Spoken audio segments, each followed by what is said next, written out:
मंत्री गाड़ी धक्के नाबालक आहत।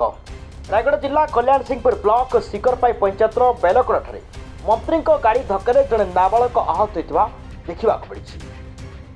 गतकाली आईन मंत्री जगन्नाथ सरकार जगन्नाथपुर विद्यालय नुआ और क्रीड़ा उद्यापित कार्यक्रम जोगदे कोल्डर जोथा बेले बेलकोणा गाँ छक 4 वर्षर नाबालक पुओ गी नवीन विषमकटक ब्लॉक ढेपाकुड़ा गाँव गी सुधीर पुओ नुआवर्ष पालिया बेलकोणा गाँव निज अजा गी रामलू घर को नुआवर्ष पालिया आसते यह समय दुर्घटना घटना सूचना मिली।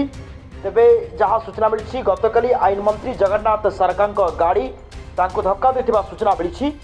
प्रशासन पक्षर सड़क सुरक्षा पालन और ड्राइवर महासंघ बंद डाकर देता बेले मंत्री ड्राइवर एपरी दुर्घटना घटाई साधारण नहीं नथिबा आलोचना होता शुणा मिली।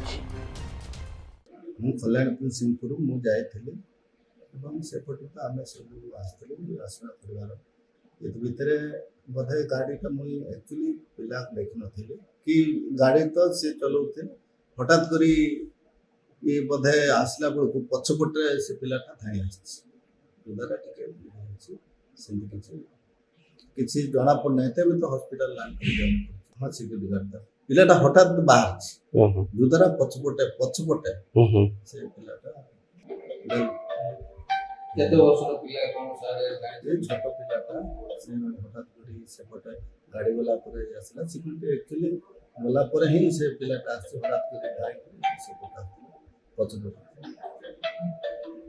माड़ से चक्का किसी पिलाटा ढुके निजे ढुके। रिपोर्ट रियो न्यूज।